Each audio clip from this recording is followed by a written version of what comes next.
Les rives pittoresques de l'anse des Béliveau ont toujours une importance historique pour les Acadiens de Clare. En 1755, un groupe d'Acadiens ayant fui Annapolis-Royal lors de la déportation a passé l'hiver dans la région. 12 ans plus tard, en 1768, Joseph et Marie Digo se sont établis ici. Ils sont partis à cheval avec une fille de 4 ans, Isabelle. La famille a connu maintes difficultés, comme la fabrication de radeaux pour traverser plusieurs rivières. Pourtant, ils ont réussi. En septembre 1768, Joseph et Marie Dugas sont arrivés à la baie Sainte-Marie et sont devenus les premiers habitants permanents européens de Clare. En 1774, on compte une trentaine de familles entre Saint-Bernard et Pointe-de-l'Église. Au cours des années 1800, Anse-des-Béliveau est devenu un important port de construction navale et d'exploitation forestière qui faisait du commerce avec les États-Unis et les Caraïbes. C'est devenu une communauté animée où l'on trouva autrefois une scierie, un concessionnaire Ford et plusieurs entreprises telles que des fournisseurs de matériaux de construction et des fabricants de meubles. Après la destruction du quai de l'Anse-des-Béliveau par le coup de vent du jour de la marmotte le 2 février 1976, un groupe de bénévoles de la communauté l'a reconstruit. Peu après, la Commission du développement de l'Anse-des-Béliveau, organisme à but non lucratif, a été créée dans le but de préserver les éléments historiques, naturels et culturels de la région.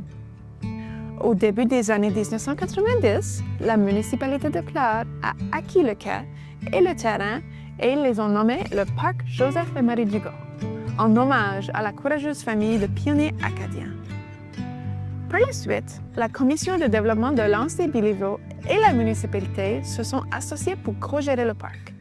Au fil des ans, ce partenariat a participé au développement et à l'entretien de l'infrastructure qui comprend le quai principal, le brise-lames et le phare desservant les petites embarcations de plaisance de la région, ainsi que la construction d'un marché fermier en plein air, d'une scène sous forme de pavillon, d'un accès à la plage et d'un sentier de 5 km suivant les bermes de la plage en gravier, traversant les marais et menant au premier cimetière acadien et à la petite chapelle de la municipalité de Clare.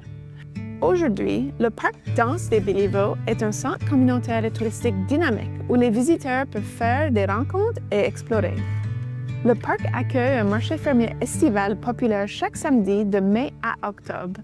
Le vendredi soir, dans le parc, les Beaux Vendredis proposent des soupers de fruits de mer avec des homards, des coques et du crabe frais, ainsi que la musique acadienne locale. La diversité des vendeurs au marché et l'introduction d'un terrain de pétanque sur le site, un sport de boules d'origine française, témoignent d'un caractère international de plus en plus marqué.